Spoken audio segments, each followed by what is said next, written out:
We're into week 3, day 11 of the Oscar Pistorius trial. First up on the stand this morning, we had Sean Patrick Renz. Now, Sean Patrick Renz is a firearms dealer, and he met Oscar Pistorius through a mutual friend, Justin Debora, in 2012. Oscar Pistorius wanted to purchase 7 firearms from him.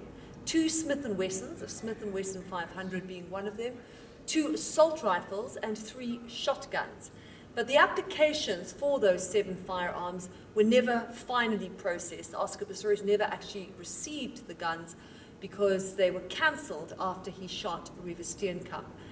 Was there any discussion about the accused's interest in firearms? He had a great love and enthusiasm for them, my lady. But the reason for calling Renz was to go through minute detail a test that Oscar Pistorius was given to establish his competency and to ensure that he understood the laws of safety surrounding firearms. We heard that Oscar Pistorius indeed knew the laws of safety, that you always have your hand off the trigger, that you make sure your firearm is pointing in the right direction, that it's not loaded, and always treat a gun as if it was loaded, and that's what he wrote down in the test. But more interestingly were the questions that Oscar Pistorius was asked, and he answered them, about what to do if an intruder breaks into your home. The first question was, if you saw 2 men jumping over your wall, you didn't know who they were, you weren't expecting visitors, would you shoot them?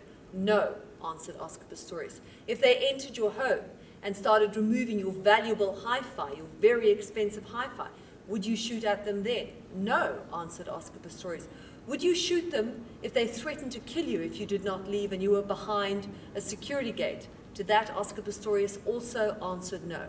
Would you shoot at them if they waved a weapon into your face, if they actually pointed a firearm at you, if one of them had a gun and one of them had a knife?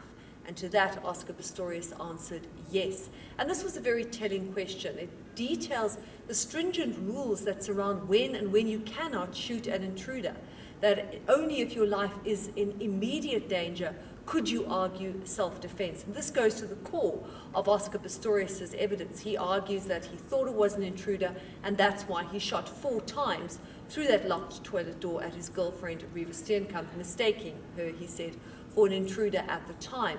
But the point being is that he wasn't immediately threatened with a gun. There was no gun. He simply heard a noise, and on that basis he shot. So even if you take away the premeditated murder charge, the point is Oscar Pistorius has admitted to shooting his girlfriend, and this will be very important testimony when it comes to final closing arguments by Gerrie Nel. Perhaps the most compelling moment of the day was June Steenkamp, Reeva Steenkamp's mother, who was in court.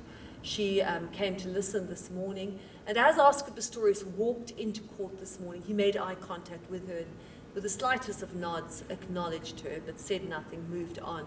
His sister Amy did chat to her. But later in the day, when they started showing those photographs of Oscar Pistorius' bloodied prosthetic legs that were taken by the crime scene photographer, June Steenkamp actually left in the presence of ANC Women's League members. It was obviously too disturbing for her.